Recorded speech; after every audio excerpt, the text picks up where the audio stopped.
Hey guys, it's been a while, at least since you've seen my face. I've been extremely busy playing Assassin's Creed 3, so I'm sure you can understand. But now I have beaten that game, and here I am. What a coincidence. I also just thought it was a really good time to go over my quarterly wrap-up, since I haven't done one yet this year. The first book that I read was The Giver. Technically, I actually read this right before midnight on January 1st, but I decided to count it towards the new year anyways, because it felt like the new year in my heart. It was my first time reading The Giver, and I really enjoyed it. It was a pretty quick read, and I do wish that it had been a bit longer, but I really enjoyed it, and I really enjoyed Lois Lowry's writing style. I rated it 5 stars. The next book I read was The Resurrectionist by E.B. Hudspeth. This was sent to me for review by Quirk Books, the publisher, and it's a combination of a biography and some drawings by an imaginary, scientist from the 1800s. And this scientist had this theory that he could engineer evolution back in time to when there were these, what we call mythical beasts, but that were actually real in his mind. So it's pretty interesting, and the drawings are definitely very beautiful, though they can be a little bit gruesome since it's skeletons and muscles, but looking at it from an anatomical perspective, it's just really interesting to see. And I really enjoyed this book. I rated it 4 stars out of 5. The next book that I read was An Imperial Affliction by Peter Van Houten. And yes, this is a real book. This was a perk for, I believe, the Harry Potter Alliance or the Project for Awesome Indiegogo campaign. And this is a replica of the book that they made to use as a prop in the movie The Fault in Our Stars. So it has about 6 pages that are repeated throughout the whole book, and only the ending is slightly different. And if you have read The Fault in the Stars or The Fault in Our Stars or seen the movie, then you will know why. And I did really enjoy what I read, and I spent, more than 5 minutes reading through those pages, just looking through all the other pages and noticing the different ways that they copied and pasted it, and then of course the last page. And I think if it was a full book, I would definitely enjoy it. I rated it 5 stars. And the next book was Tuck Everlasting by Natalie Babbitt. This was also my first time reading this book, though I had seen the movie several years ago. And I believe there is an anniversary this year for the publication of the book, so that's why I was excited to read it. It was originally published in 1975, so it is the 40th anniversary. And I did really enjoy this and rated it 4 stars. The next book I read was also sent to me by Quirk Books for review, and that is The Jedi Doth Return by Ian Doescher, in the series of William Shakespeare's Star Wars. I rated this book 5 stars. The Return of the Jedi is one of my all-time favorite Star Wars movies out of the original 3. The newer 3 aren't really on the list of my favorites, because I have seen them a very limited amount of times, but I have seen this one several times growing up, and I just always enjoyed all the different characters, and reading this in the form of a Shakespeare play was just very entertaining.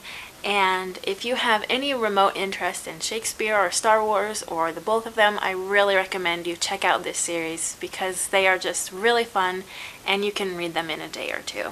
And if you have been following along with Quirk Books, you might know that there are going to be books covering episodes 1, 2, and 3, and the cover has been revealed for episode 1, and I am actually really looking forward to reading those books as well, since I am much less familiar with the movies, and maybe it will spark a bit more interest in them. For me, at least. And I'm starting to sound like a broken record, I know, but this next book was also sent to me by Quirk Books for review. I was kind of just wanting to get through all the books that had been sent to me for review so that I could have my conscience clear and get to the books that were already on my shelves. So this one is Jane Austen cover to cover, and if you know anything about me, you know that I would be really excited to read this book, regardless of who published it or who sent it to me for free or if I had bought it or whatever. because I love Jane Austen and I'm a very visual person, so book covers really excite me. So it goes over 200 years of classic covers, and it's put together by Margaret C. Sullivan. And oh, to be her when she was researching for this book. So it really just has all sorts of different covers in the last 200 years for all of Jane Austen's books, and it goes from the very beautiful to the questionable covers, the interesting ones from the 70s, and all the different ways they have tried to market it to different targets over the years, and a little bit of history about collecting Jane Austen. This book, and some of the books it includes, is the very reason for my last video, the vintage Victorian era book haul, such as this page right here, including Emma and Sense and Sensibility.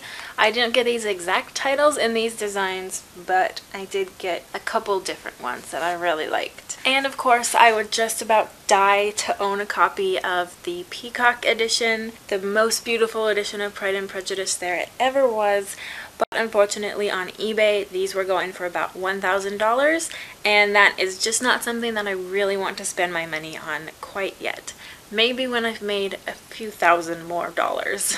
So of course I gave this 5 stars out of 5. I am eternally grateful for Quirk Books to send in me this book and the other books that I've mentioned, and I will cherish this forever, and it will go right back onto my coffee table where it lives. The next book is one I bought for myself, imagine that, and that is The Shadow Cabinet by Maureen Johnson. I wish I could have gotten an advance copy of this, but that's okay. I am happy to support Maureen Johnson. If you follow her on Twitter, you probably know that she's been going through a lot of health issues lately, and it has certainly been an adventure. So this is the 3rd book in the Shades of London series, and I really enjoyed it. I've enjoyed all of these books immensely. I just don't want to put them down, and they're so captivating, and I can't wait to see what happens next. I gave The Shadow Cabinet 5 stars. This book I actually did not purchase. I won this on Goodreads. And Love Letters to the Dead by Ava Delaria.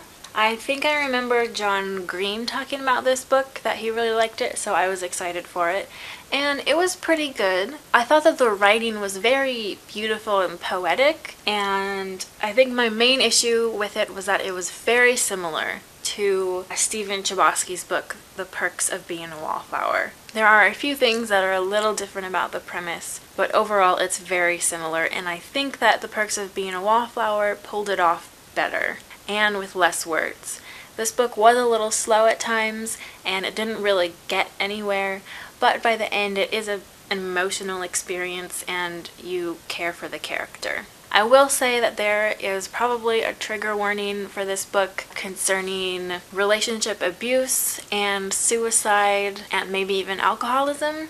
So if you can handle all of those things and are interested, then you should check it out, because I did enjoy reading it. The next book I read was The Doth, and I did buy this book about a day after I saw the movie in the theater, because I really enjoyed the movie and I really wanted to see what the book was like, because I know a lot of people have read it already and absolutely loved it, including Misty the Book Rat.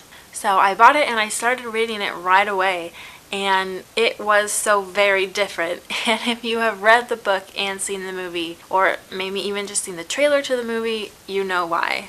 But I thought the book was very interesting, and it's so completely separate from the movie that it's totally possible to love both of them and not be disappointed with what they changed about the movie. I did give the book 4 stars out of 5. I wouldn't call it one of my favorites ever, but it was definitely a book you did not want to put down. And the last book I have finished so far in 2015 is Little Women. If you've noticed a trend with the rest of the books, they're all pretty quick reads, and the reason for that is because I have been working on this chunker all year, and I finally finished it, and it was so worth it. This is just such a sweet little Bible about how to be a good person and care about people other than yourself. I would definitely say that the first half of the book was a little bit slower paced than the second, and after learning that the original Little Women novel was serialized, meaning it came out like every chapter per week or something like that, that makes a lot more sense. And then the first part is kind of just a lot of little lessons that the girls are learning in their everyday lives. And the second half definitely has more plot progression and character development, and they're just really becoming the people that they are going to be for the rest of their lives. And I of course rated this 5 stars out of 5. If sickly sweetness or sugary sweetness is just not your style, then maybe stay away from this book.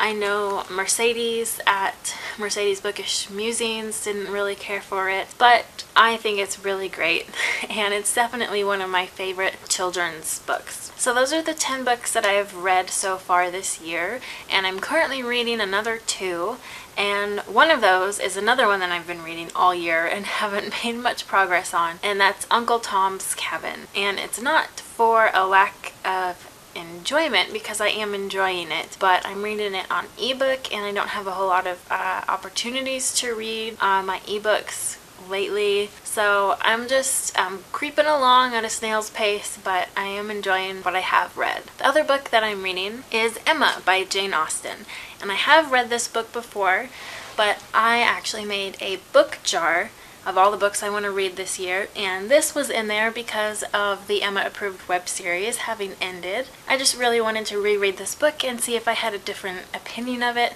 because I did not really enjoy it the first time I read it several years ago. So right now I'm about a quarter of the way finished, and I hope to finish this really soon so that I can read the second book in the Outlander series, Dragonfly and Amber, because the second half of the first season of Outlander is starting really soon, and if they are anything like Game of Thrones and throw some spoilers in there for the second book, I'm gonna want to read the second book before that happens.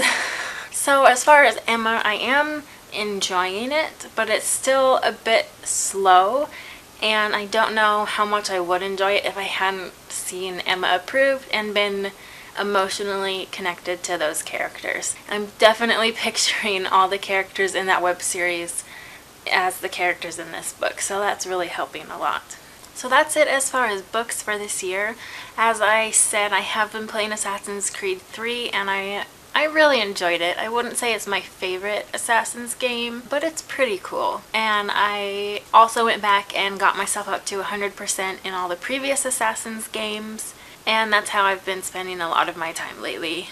So I've read 10 books, and I'm 20% done with the 50 book challenge, and I'm just slightly behind, but I'm not really worried about it. I'm pretty sure that I'll be able to keep relatively on track. So that's it for this video. Let me know down below what you've been reading and what books you've liked so far this year, and if you've read any of these books and what your thoughts are, or if you want to know more, just let me know. And don't forget that you can also follow me on Goodreads. I am heyheybooks there, and I am heyheyamanda18 on Twitter, and heyheyamanda18 on Instagram, and heyheyamanda on Tumblr. So as always, thanks for watching, and I'll see you next time.